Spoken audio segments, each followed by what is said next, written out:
ഒരു രാജ്യവും വെട്ടിപ്പിടിക്കാതെ, ചക്രവർത്തി പദം അലങ്കരിക്കാതെ, സ്ഥാപനങ്ങളൊന്നും തന്നെ പടുത്തുയർത്താതെ 2000 വർഷങ്ങൾക്ക് മുൻപ് നസ്രത്തിൽ ജീവിച്ചു കടന്നുപോയ യേശു എന്ന ചെറുപ്പക്കാരൻ ആരാണ് എന്ന ചോദ്യം നൂറ്റാണ്ടുകൾക്കിപ്പുറവും ഉയരുന്നുണ്ട്.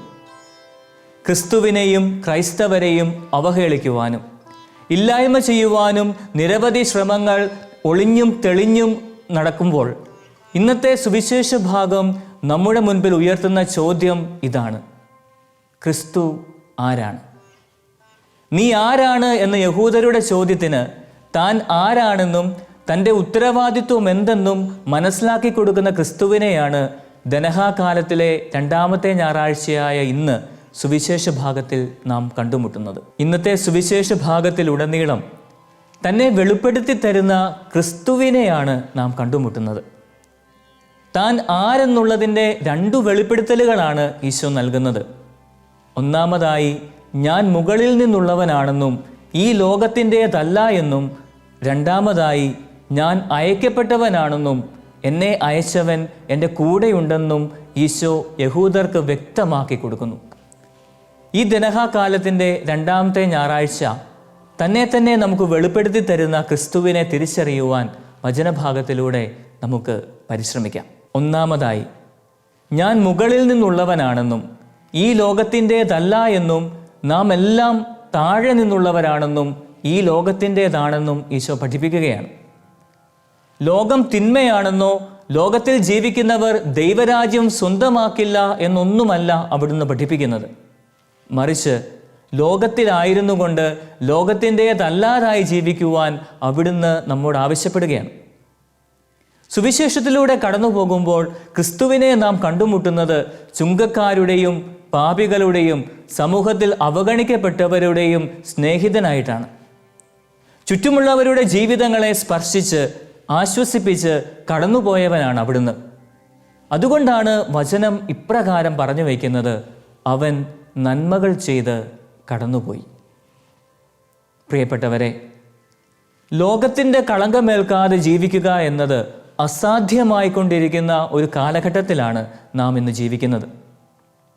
ഈ ഭൂമിയിലെ വെറും തീർത്ഥാടകർ മാത്രമാണ് നാം എന്ന് തിരിച്ചറിയുമ്പോൾ ലോകത്തിലായിരുന്നു കൊണ്ട് ക്രിസ്തുവിനെ പോലെ ലോകത്തിൻ്റേതല്ലാതെ ജീവിക്കുവാൻ നമുക്കും സാധിക്കും. കൂടെയുള്ളവരെ ആത്മാർത്ഥമായി സ്നേഹിക്കുവാൻ പരിശ്രമിക്കുമ്പോൾ, വേദനിക്കുന്നവരുടെ നൊമ്പരം മനസ്സിലാക്കുമ്പോൾ, നമ്മാലാവുന്ന വിധത്തിൽ സഹായഹസ്തങ്ങൾ മറ്റുള്ളവർക്കായി നാം നീട്ടുമ്പോൾ, നാമും അവനെപ്പോലെ ലോകത്തിലായിരുന്നു കൊണ്ട് ലോകത്തിൻ്റേതല്ലാതായി തീരുകയാണ്.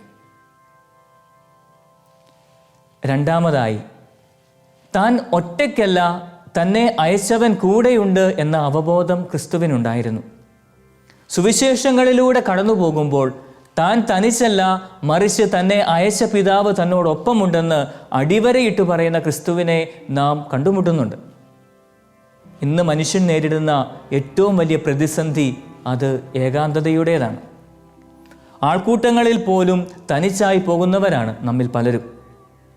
ആത്മാർത്ഥമായി സ്നേഹിച്ച പലരും അപരിചിതരെ പോലെ പെരുമാറുമ്പോൾ, സ്വന്തമെന്ന് കരുതിയ പലരും നഷ്ടമാകുമ്പോൾ, കൂടെയുണ്ടാവും എന്ന് നാം കരുതിയ പലരും നമ്മെ ഒറ്റപ്പെടുത്തുമ്പോൾ, ഹൃദയത്തോട് ചേർത്ത് വച്ച പലരും പൊടുന്നനെ ഇല്ലാതാകുമ്പോൾ, ഏകാന്തതയുടെ കയങ്ങളിലേക്ക് കൂപ്പുകുത്തുന്നവരാണ് നമ്മിൽ പലരും. പ്രിയപ്പെട്ടവരെ, തന്നോടൊപ്പം നടന്ന് താൻ ചെയ്ത അത്ഭുതങ്ങളുടെയെല്ലാം നേർസാക്ഷികളായ ശിഷ്യന്മാരു പോലും ജീവിതയാത്രയുടെ അവസാന നിമിഷങ്ങളിൽ അവനോടൊപ്പമില്ലായിരുന്നു. ഹൃദയത്തോട് ചേർത്ത് വച്ചവർ തള്ളിപ്പറഞ്ഞ് ഒറ്റിക്കൊടുത്ത് ഓടിമറഞ്ഞപ്പോഴും അവനറിയാമായിരുന്നു താൻ തനിച്ചല്ല, മറിച്ച് തന്നെ അയച്ച പിതാവ് തന്നോടൊപ്പമുണ്ടെന്ന്. സ്നേഹം നിറഞ്ഞവരെ, ക്രിസ്തു നമുക്ക് നൽകുന്ന വലിയ പാഠവും ഉറപ്പും വാഗ്ദാനവും ഇതുതന്നെയാണ്. അവിടുന്ന് നമ്മെ ഒരിക്കലും തനിച്ചാക്കില്ല എന്നും എന്നും നമ്മോടൊപ്പം ഉണ്ടെന്നും. യെശയ്യാ പ്രവാചകനിലൂടെ അവിടുന്ന് അരുൾ ചെയ്യുന്നുണ്ട്: നിന്റെ ദൈവവും കർത്താവുമായ ഞാൻ നിന്റെ വലത്ത് കൈ പിടിച്ചിരിക്കുന്നു. ഞാനാണ് പറയുന്നത്, ഭയപ്പെടേണ്ട, ഞാൻ നിന്നെ സഹായിക്കും. അതിനാൽ ക്രിസ്തുവിനെ പോലെ ലോകത്തിലായിരുന്നു കൊണ്ട് ലോകത്തിൻ്റേതല്ലാതായി തീരുവാനും നമ്മെ തനിച്ചാക്കാതെ നമ്മോടൊപ്പമുള്ള ക്രിസ്തുവിൻ്റെ കരം പിടിച്ച് മുൻപോട്ട് പോകുവാനും നമുക്ക് പരിശ്രമിക്കാം. ദൈവം നമ്മെ എല്ലാവരെയും സമൃദ്ധമായിട്ട് അനുഗ്രഹിക്കട്ടെ. ആമേൻ.